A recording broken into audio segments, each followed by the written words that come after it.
All right, there are House Republicans as a group yesterday. I say there are some, and really that's what it came down to, but they delayed a vote on the annual financial services, in fact, the general government funding bill. It was delayed yesterday after some Republicans objected to some pro-life provisions that were in the appropriations bills. Now, you heard that right, friends.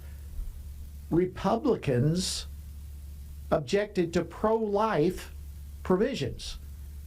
As California Congressman John Duarte said, he said, we're just sick of every appropriations bill being a vehicle for some off-the-wall abortion policy.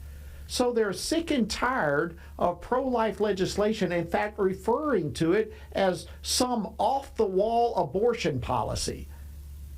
So what were these appropriations bills, and what were some of the policies that certain members of the pro-life party, the Republican Party, what was it that some members of our party could not stomach?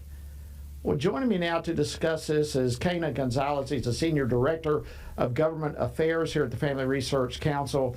Quena, thank you so much for taking time to join me today. It's good to see you. It's good to see you, Jody. All right, so it's no surprise. We expect the legacy media is going to distort all of this.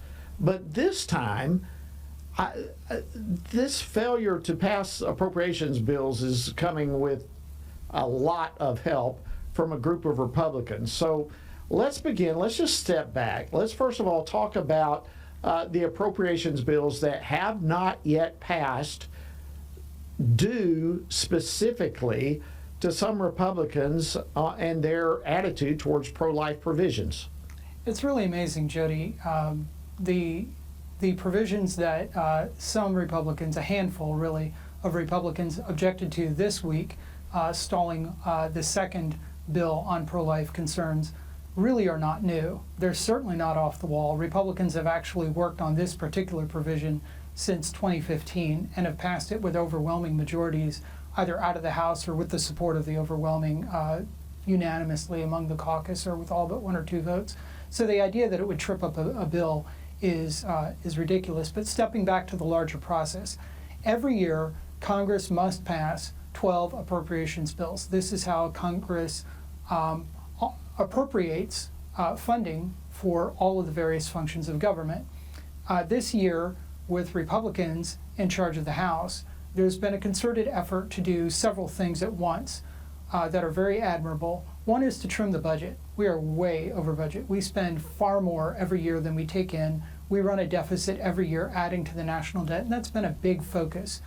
Two, many Republicans have been focused on securing the border. We've been sending billions of dollars overseas to other countries, and yet our southern border is not secure. But three, they have also been working, sometimes quietly behind the scenes, and now it's breaking out into the open, to pass some of the most pro-life, pro-family appropriations bills that we have seen in our lifetime. That's very exciting. And so we here at Family Research Council have been delighted to work with our friends in Congress to pass pro-life provisions in these bills, many of which, Jody, just like Senator Tuberville's protests in the Senate, are really fixes to the Biden administration's radical pro-abortion, anti-family agenda. Well, that's right. And this is the Republican Party. This is the party whose platform is pro-life. And yet now we have a group, anywhere from half a dozen, 10, maybe 12. We're going to get to it here in just a few moments to call out some of those that we know that have coming out. They're coming out strongly on this. But one of the problematic issues, it seems, one of the writers that seems to have been problematic involves the District of Columbia and the Reproductive Health Non-Discrimination Act. But in reality, this could actually be used to force Christians and even pro-life organizations in the District of Columbia to pay for employee abortions. Isn't that what we're looking at here? Yes, it's a little insane. So viewers might be forgiven for not knowing because they don't pay as much attention to Washington, D.C. as we like to think we here in Washington like to think everyone's paying attention to us. But the federal government actually has a great deal of discretion and control over what happens within the District of Columbia. And so in 2014, after a year of debate and a hard-fought battle, the local city council here in Washington, D.C., the district council, passed something misnamed the Reproductive Health Non-Discrimination Act. It does almost none of those things. It has nothing to do with health. It really has nothing to do with reproduction. It has to do with abortion. And the bottom line is that this bill, it's a local bill here in Washington, D.C., is designed to force Christian employers, including nonprofits, pro-life organizations like ours and others, to pay for abortions, for elective abortions for their employees under the rubric, under the guise of saying this is non-discrimination.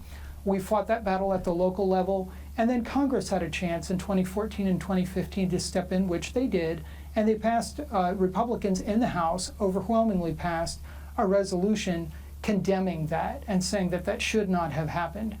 There was virtually no Republican objection at that time.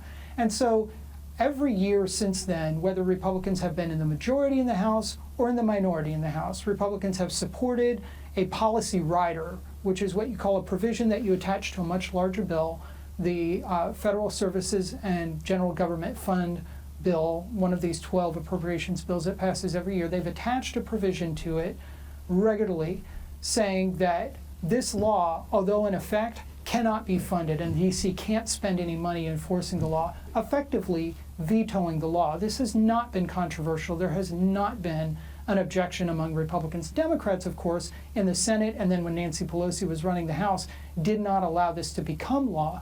But Republicans, pro-life Republicans in the House, pass this every year, and moderate Republicans never objected. So it's a little wild to hear them saying now that this is quote-unquote off the wall or crazy policy. This is standard policy. It's one of dozens of pro-life riders that we see pass every year. And that's right, and that's why it's like the turning point all of a sudden. Earlier this year, the ag bill, the agricultural appropriations bill, failed partly because of some of these same Republicans objected to regulations on chemical abortions. I mean, so it's not just this bill that we're talking right now. It's like we are watching a pattern right now. It seems to me, Quena, that it appears that there's a strategy by a handful of Republicans, whatever the number may be, 6, 8, 10, whatever it may be, but a handful of Republicans right now, as it relates to appropriations bill, it is as though they are combing through these things, and if there is any pro-life effort in it, that is going to be to them a line in the sand, and they are not going to vote to support it. Is that an overstatement in your opinion? It's not, and it's surprising and it's absurd because many of these Republicans have voted for or have supported or have allowed these riders to go through in the past without any vocal objection. And so for it suddenly to become a big deal is really a false assertion. There are so far 6 Republicans who have gone on record as opposing the FSGG, the Federal Services and General Government Funding Bill, on this very benign, anodyne, regularly presented and regularly passed provision that I just described. And it's not, I think people sitting at home watching or listening in their car might think, well, that's probably one of the crazy congressmen from, such and such. That can't be possibly my congressman. But some of these folks actually ran as pro-life, so it's quite surprising to see them come out and tell reporters in the media, Representative... Can we name some of them? Absolutely. Yeah, okay, there you go, yeah. Representatives Don Bacon from Nebraska, Anthony D'Esposito from New York, John Duarte from California, Brian Fitzpatrick from Pennsylvania, Nancy Mace from South Carolina, Mark Molinaro from New York. These are 6 so far. They're there on your screen with their phone numbers. And Jody, to make it easier for folks to contact these folks, we have a number of ways that they can be in touch. There's a link at tonyperkins.com where you can find out if your congressman is one of these. And if so, you can call them and email them and register your objection where we've laid out this particular issue. But to your larger point, this is a growing concern and a growing pattern of a small number of Republicans, again, just a handful so far, who are willing to stand up and publicly go counter to the Republican Party platform. But if they go unchallenged, if they do not hear from their constituents that this is unacceptable, this will grow. Right now, Speaker Johnson has a very narrow margin in the House. He can only lose 4 votes. If he loses 5 Republican votes, he cannot pass a bill that Democrats oppose.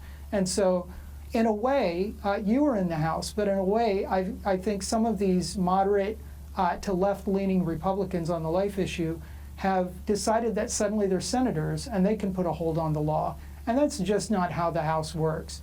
And so they need to be called to account. The House of Representatives is called the People's House, and the people need to call their House. Absolutely. All right.